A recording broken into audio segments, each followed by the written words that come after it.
Esto dice el Catecismo de la Iglesia Católica. Vamos a hacer nuestro encuentro de estudio bíblico. Hoy es viernes 25 de junio del año 2021. Vamos a hacer nuestro encuentro de estudio bíblico reflexionando sobre el Evangelio del próximo domingo 27 de junio.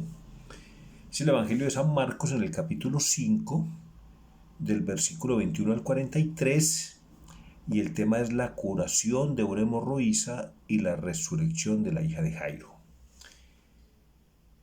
Pero como siempre, pidámosle a nuestro Padre Celestial en nombre de su Hijo Jesucristo que nos regale su Santo Espíritu para que este encuentro se haga no como nosotros queremos hacerlo, sino como Jesús quisiera y merece que sea realizado. Espíritu Santo, ilumínanos y santifícanos. Espíritu Santo, ilumínanos y santifícanos. Espíritu Santo, ilumínanos y santifícanos. Bueno, lectura del Santo Evangelio según San Marcos. Gloria a ti, Señor, por la señal de la Santa Cruz de nuestros enemigos. Líbranos, Señor Dios nuestro, en el nombre del Padre, y del Hijo, y del Espíritu Santo. Amén. Jesús pasó de nuevo en la barca a la otra orilla y se aglomeró junto a él mucha gente. Él estaba a la orilla del mar. Llegó entonces uno de los jefes de la sinagoga llamado Jairo, que al verle cayó a sus pies y le suplicaba con insistencia: Mi hija está a punto de morir. Ven, impón tus manos sobre ella para que se salve y viva. Jesús se fue con él. Le seguía un gran gentío que lo oprimía. Había una mujer que padecía flujo de sangre desde hacía 12 años y que había sufrido mucho con numerosos médicos. Había gastado todos sus bienes sin encontrar alivio. Al contrario, había ido a peor. Sabedora de lo que se decía de Jesús, se acercó por detrás entre la gente y tocó su manto. Y es que pensaba: si logro tocar, aunque solo sea sus vestidos, me salvaré. Inmediatamente se le detuvo la hemorragia y sintió en su cuerpo que quedaba sana del mal. Al instante Jesús, dándose cuenta de la fuerza que había salido de él, se volvió entre la gente y preguntó: ¿Quién me ha tocado los vestidos? Sus discípulos le contestaron: ¿Estás viendo que la gente te oprime y preguntas quién te ha tocado? Pero él miraba a su alrededor para descubrir a la que lo había hecho. Entonces la mujer, viendo lo que le había sucedido, se acercó atemorizada y temblorosa, se postró ante él y le contó toda la verdad. Él le dijo: Hija, tu fe te ha salvado. Vete en paz y queda curada de tu enfermedad. Mientras estaba hablando, llegaron unos de la casa del jefe de la sinagoga diciendo: Tu hija ha muerto. ¿A qué molestar ya al maestro? Jesús, que oyó el comentario, dijo al jefe de la sinagoga: No temas, basta con que tengas fe. Y no permitió que nadie la acompañara a no ser Pedro, Santiago y Juan, y el hermano de Santiago. Llegaron a la casa del jefe de la sinagoga y observaron el alboroto, unos que lloraban y otros que daban fuertes gritos. Jesús entró y les dijo: ¿Por qué alborotáis y lloráis? La niña no ha muerto, está dormida. Los presentes se burlaban de él. Pero él, después de echar fuera a todos, tomó consigo al padre de la niña y a la madre y a los suyos, y entró donde estaba la niña. Tomó entonces la mano de la niña y le dijo: Talita cum, que quiere decir: Muchacha, a ti te digo, levántate. La muchacha se levantó al instante y se puso a andar, pues tenía 12 años. Quedaron fuera de sí llenos de estupor. Él por su parte les insistió mucho en que nadie lo supiera. Después les dijo que dieran de comer a la niña. Palabra del Señor, gloria a ti, Señor Jesús. Bueno, en el nombre del Padre y del Hijo y del Espíritu Santo. Amén. Bueno, ¿por qué la mujer solo quiso tocar el borde del manto de Jesús para sanar? Vamos a leer acá un comentario de un señor que se llama José Verdú. Lo escribió hace 5 años. Me pareció muy interesante, vamos a leerlo. Dice así. Dicen los evangelios que una mujer que estaba enferma de flujo de sangre desde hace 12 años y que había gastado mucho en médicos y no había podido ser sanada, se acercó a Jesús en medio de una gran multitud. Ella pensaba que solo tocando el manto de Jesús sería sana. Pero según lo que nos relata el Evangelio de Lucas, ella pensaba tocar solamente el borde del manto para ser sana. ¿Por qué la mujer solo se conformaba con tocar el borde? ¿Qué tenía de especial el borde del manto? Pues bien, los mantos que usaban los judíos en aquellos tiempos eran muy especiales. Su hechura tenía un significado muy profundo. Seguramente Jesús usaba un manto de oración conocido como talit. Este talit debía tener 4 puntas sobresalientes, según dice Deuteronomio 22:12, que representan las 4 letras Y de yuca, H, W, I, H, que son las letras de la palabra Dios, o sea, Yahvé. Cada una de estas 4 esquinas estaban conformadas por unos flecos o borlas o zigzit, formadas por 7 hilos que representan el número de la perfección y un hilo de color azul que representa la realeza de Dios. En total, 4 puntas o flecos con 8 hilos cada una. El largo de estos flecos no estaba establecido, pero los fariseos lo usaban muy largo para dar la impresión de que eran muy clementes. Lo complejo de los tzitziot, o están en plural, o bordes pues, o flecos, es que cada una de las 4 puntas del manto tenían 5 nudos, y entre cada nudo un grupo de vueltas de hilos. Entre el primer y segundo nudo habían 7 vueltas de hilos. Entre el segundo y tercero 8 vueltas. Entre el tercero y 4 11 vueltas. Y entre el cuarto y el quinto nudo 13 vueltas. Como se observa en detalle en la imagen, ¿no? Bueno, aquí lo estoy mirando, no tenemos imagen, pero aquí está muy claro. Los judíos asignaban un número a cada letra, por lo que cada palabra sumaba un número. Si sumamos los 3 primeros grupos de vueltas de hilos, tenemos 7 más 8 más 11, eso da 26, que representa el valor numérico del nombre Yahvé. El cuarto grupo es de 13 vueltas, que es el valor numérico de Ejad, que quiere decir 1. En total son 39 vueltas en el zigzit o borde, pues. A través de estas 39 vueltas, los judíos estaban escribiendo el versículo: Yahvé nuestro Dios uno es, Deuteronomio 6:4. Pero si continuamos con los números, la palabra zigzit tiene, o fleco pues, tiene un valor numérico de 600. Y si adicionamos los 8 hilos que conformaban los flecos y los 5 nudos que tiene cada uno, tenemos 600 más 8 más 5 igual a 613, que representan las 613 leyes mosaicas, de las cuales 365 son maldiciones y 248 bendiciones. Dice la Biblia que la mujer tocó el borde del manto de Jesús, ¿no? Lucas 8:44. La palabra en griego para borde es karaspedón, ¿no? Que significa fleco. Es decir, la mujer tocó estos flecos del manto. La mujer entendía a la perfección lo que significaba el borde de un manto de Jesús y pensaba que con tocar solamente este borde o fleco bastaría. Esto fue un tremendo acto de fe, pues significaba que la mujer estaba aferrándose al nombre de Dios y estaba reclamando las bendiciones de Dios. La mujer estaba consciente que estaba tomando de las promesas de Dios en sus manos para ser sana.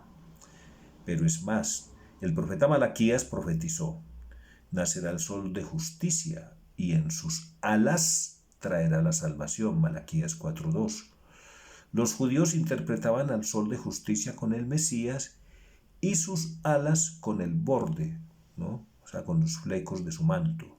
Cuando la mujer tocó este borde, estaba creyendo que Jesús era el Mesías que tanto esperaban y que el borde de su manto podría traer la sanidad que tanto anhelaba. En nuestra vida ocurre algo similar. Debemos aferrarnos al nombre de Dios y reclamar sus promesas para saciar cualquiera de nuestras necesidades. Cuando nos aferramos a Dios y a sus promesas, entonces el poder de Dios será desatado en nuestras vidas. Solamente debemos extender nuestras manos a su manto, creer que Jesús es nuestro Salvador y esperar la sanidad que buscamos. Qué buen artículo de este señor, cómo nos aclara. Bueno, ¿qué es lo importante aquí? Lo importante es que por encima de ese conocimiento intelectual que la mujer tenía de lo que significan los flecos, los bordes de los mantos de los judíos, ella era muy coherente. Ella creía en la santidad de quien tiene ese manto, ¿no? El que tenía ese manto, en este caso Jesús, era el santo de los santos, y este santo de los santos todo lo que toca lo hace santo, ¿no? No es el manto el que santificaba a Jesús, no, es Jesús quien santifica todo lo que toca. Entonces la mujer es muy coherente con lo que cree. La mujer es muy coherente con lo que cree. O sea, la mujer creyó y lo hizo. Y lo hizo. Es lo que nos falta a nosotros. Perdón. Nosotros creemos pero no hacemos. Nosotros creemos pero no hacemos. Nosotros creemos pero no procedemos. Es decir, nosotros creemos una cosa y hacemos otra cosa. Nosotros no somos coherentes con lo que creemos. Y Jesús nos toca todos los días, pues, y comulgamos todos los días. Pero no somos coherentes. No somos coherentes, mire, porque es que es como cuando uno va donde el médico. Vamos a suponer que alguien está enfermo del corazón, tiene hipertensión, en fin.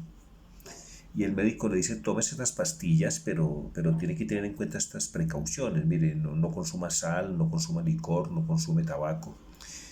Trate de no tener estrés, camine 1 hora diaria, tome bastante agua. Deje de las grasas, deje las harinas, ¿no? Entonces, la curación se hace entre dos, entre la medicina y un estilo de vida. Los milagros se hacen entre dos también. Jesús lo ha demostrado en el Evangelio, que para el milagro se hace entre dos, ¿no? Porque si no hay fe no puede haber milagro. De hecho, hay un pasaje del Evangelio que Jesús se fue y no hizo muchos milagros porque no había fe. No había fe. Tan así es que Jesús le dice a la mujer curada: tu fe te ha salvado. ¿No es cierto? Bueno, las Sagradas Escrituras son muy claras, nos dicen pues que aquí hay dos personajes, ¿no? Pues aparte de Jesús, pues obviamente, que es Jairo pues con su hija, pues, y la mujer hemorroísa, ¿no? Y la mujer hemorroísa, bueno. A ver, tanto la hemorroísa como la niña, tanto la hemorroísa como la niña simbolizan al antiguo pueblo de Dios, o sea, las 12 tribus, ¿cierto? Esclavizado por leyes de muerte, ¿no? Que es invitado a convertirse por medio de la fe en el nuevo pueblo de Dios, libre y regido por la vida, ¿no? Entonces miren lo que dicen los santos padres de la iglesia. Dice, por ejemplo, San Pedro Crisólogo: realmente para Dios la muerte es un sueño, dice. La niña no ha muerto, está dormida, ¿no? Refiriéndose pues a este evangelio. Dice, de la mujer hemorroísa, Jairo tendría que aprender que a Dios no hay que moverlo de sitio, ni llevarlo de camino, ni seguirle, ni exigirle una presencia corporal, sino creer que Dios está presente en todas partes, íntegramente y siempre, que puede hacerlo con sola una orden, sin esfuerzo, ¿no? Como el caso del centurión, acuérdese, no soy digno de que vayas a mi casa, pero una palabra tuya bastará, ¿no es cierto? Bueno, Jairo tiene que entender que Dios, pues que Jesús es capaz de infundir ánimo, no deprimirlo, ahuyentar la muerte, no con la mano, sino con su poder, prolongar la vida, no con el arte, sino con el mandato. San Jerónimo, ¿qué dice? Contacto que salva, dice San Jerónimo. Levántate, ¿no? Dice San Jerónimo, cogió de la mano a la niña y le dijo Talita Kumi, que quiere decir, contigo hablo niña, levántate. Puesto que has nacido una segunda vez, te llamará muchacha. Muchacha, levántate para mí, no por tu propio mérito, sino por la acción de mi gracia. Levántate pues para mí. Tu curación no es debida a tu fuerza, ¿no? Y les dijo que dieran de comer a la niña para que su resurrección no fuera considerada como la aparición de un fantasma, pues también él mismo después de la resurrección comió pez y un postre de miel, según Lucas 24:42. Ese detalle de darle de comer a la niña es muy interesante porque para que vean que no es un fantasma, que no es un espíritu, eh, según dice nuestro querido San Jerónimo acá, ¿no es cierto? ¿Qué nos dice Teofilato de este evangelio? Dice, este hombre se manifiesta lleno de fe por cuanto cayó a los pies de Jesús, pero no manifestó toda la que convenía que tuviese, por cuanto pidió al Señor que fuese él mismo, bastando que le hubiese dicho, di una palabra y sanará mi hija. Sí, Jairo prácticamente va donde el Señor y le dice al Señor cómo tiene que hacer las cosas, ¿no? Ven a mi casa, pon las manos sobre mi hija.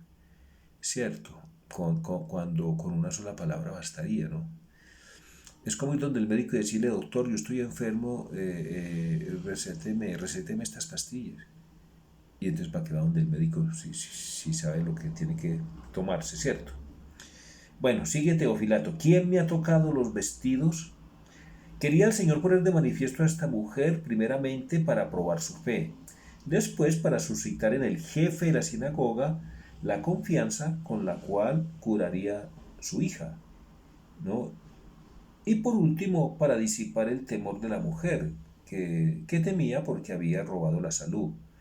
Por esto dice entonces la mujer sabiendo esto le dijo, a ver, a ver, por esto dice, entonces la mujer sabiendo esto le dijo, vete en paz, es decir, reposa o anda y vive tranquila, porque hasta ahora has estado en angustia y tormento, ¿no?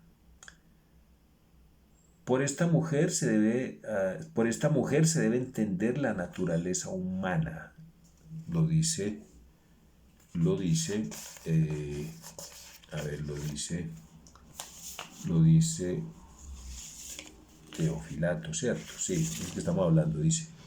Por esta mujer se debe entender la naturaleza humana, de la que emana el pecado que nos mata porque viene, por decirlo así, a derramar la sangre de su espíritu.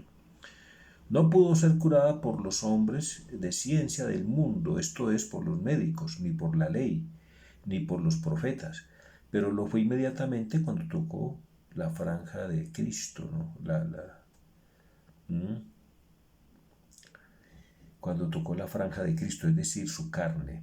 El que cree en el Hijo de Dios encarnado es el que toca la franja de sus vestidos, ¿no? Sí, hizo este milagro fíjese que el que apareció en escena primero fue Jairo, pero digamos lo que el que recibió el milagro primero fue la segunda, la mujer del flujo de sangre. ¿Para qué? Como lo dice el santo, pues para suscitar la fe en Jairo, ¿no? A Jairo le dan un dictamen según la ciencia del mundo, según el punto de vista de ver el mundo, ¿no? Le dicen, no, su hija ya murió, ¿para qué molestar al maestro, no? Pero donde terminan las posibilidades humanas empiezan las divinas, donde terminan los criterios humanos empiezan los divinos. Jesús le dice a Jairo, no temas, ten fe solamente. Usted solamente tenga fe y no más, y no se preocupe. Usted solamente tenga fe y no se preocupe, no tema. Qué palabras tan esperanzadoras, tan sanadoras, todo un exorcismo. Es todo un exorcismo a la tribulación. No temas, ten fe solamente. Bueno, veamos qué dice San Beda. San Beda dice, yendo el Señor a curar a la joven, se ve oprimido por la muchedumbre, porque, porque dando consejos saludables a la gente de Judea, pesa sobre él el pecado de los pueblos carnales. O sea, al ir Jesús por los pueblos va cogiendo sobre sus hombros todos los pecados de estos pueblos y se los echa al hombro, ¿cierto? La mujer vertiendo sangre y curada por el Señor es la iglesia, formada por la congregación de las gentes. Y el flujo de sangre debe entenderse como los pecados de idolatría, indignos de perdón, y de los que son deleite de la carne y de la sangre. Pero mientras el verbo de Dios quiere salvar a Judea, la muchedumbre de las naciones se procura con esperanza cierta de la salud preparada y prometida a otros. Qué bien San Beda, mire.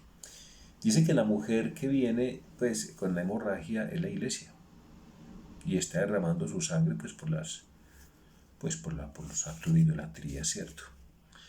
Por los actos de idolatría y todos los pecados.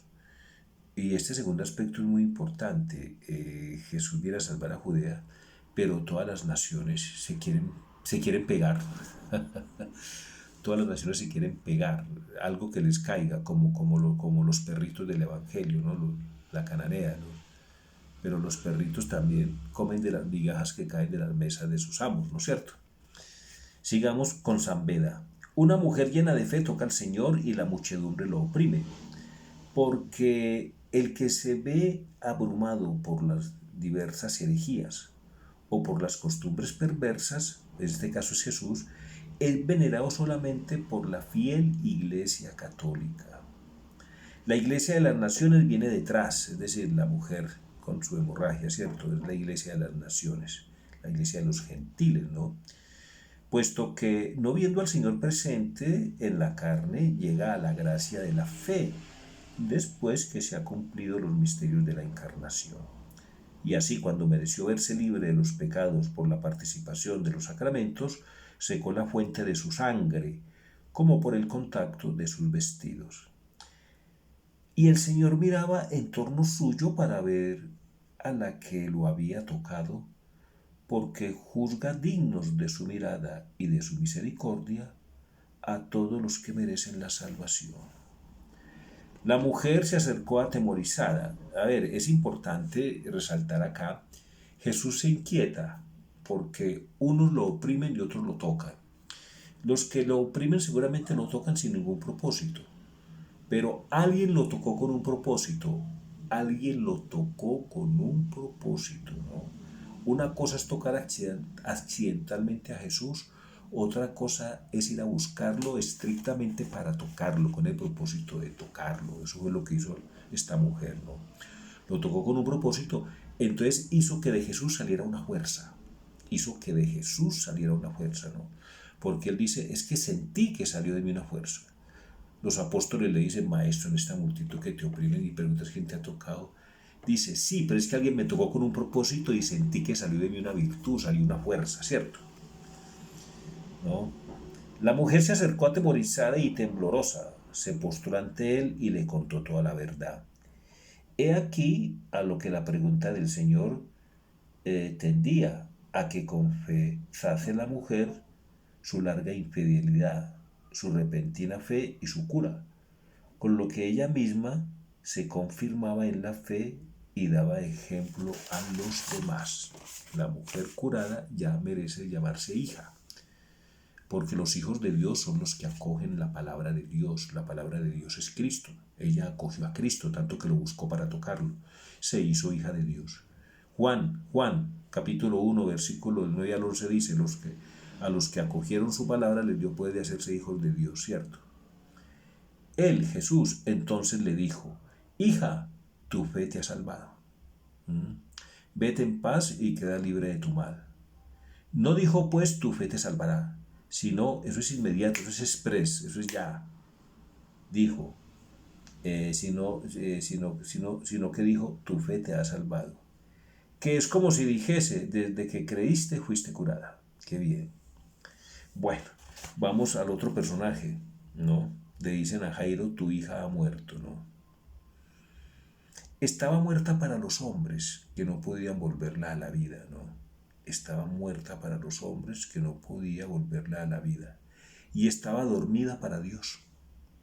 Estaba dormida para Dios, a cuya disposición estaba su espíritu, que vivía en su seno, y su cuerpo que descansaba esperando la resurrección. De aquí que viene la costumbre de los cristianos de llamar dormidos a los muertos, ¿no? De cuya resurrección no dudan ni un instante, ¿no? En sentido místico se anuncia la muerte de la hija del jefe de la sinagoga, inmediatamente después de la cura de la mujer que padecía flujo de sangre. Porque mientras la iglesia de los gentiles, limpia de la mancha de los vicios, merece ser llamada hija por su fe, la sinagoga, que está representada en la hija pues, de Jairo, judío, ¿cierto? Por su fe, la sinagoga queda libre de la continua aflicción de su traición y a la vez de su envidia, ¿no? De su traición, sí, porque no quiso creer en Cristo, y de su envidia, porque deploró a la iglesia creyente. En la casa, en la cura del flujo de sangre de la mujer y en la resurrección de la muchacha se manifiesta la salvación del género humano, que ha sido dispensada por el Señor de este modo, viniendo primero a la fe algunos de Israel, ¿no? Se refiere a los 12 apóstoles. Después la plenitud de las naciones, o sea, la entrada de los gentiles. Y después todo Israel, ¿no? Todo Israel será salvado. Aquí se cumple lo del Evangelio, los primeros serán los últimos y los últimos serán los primeros. Miren pues lo que dice la iglesia, lo que dice pues las Sagradas Escrituras y lo que dice la tradición apostólica, es decir, algunos padres de la iglesia, ¿no es cierto? Vamos a ver qué nos dice el catecismo de la Iglesia Católica. Me llama mucho la atención este detalle cuando Jesús dice que es que él sintió que salió una fuerza de él, ¿no? Él sintió que, por eso pregunta, ¿quién me ha tocado?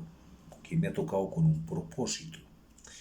Mire lo que dice el numeral 1116 del Catecismo de la Iglesia Católica. Dice, los sacramentos como fuerzas que brotan del cuerpo de Cristo siempre vivo y vivificante, y como acciones del Espíritu Santo que actúan en su cuerpo, que es la Iglesia. Son las obras maestras de Dios en la nueva y eterna alianza. Qué bien. Voy a repetir esta parte.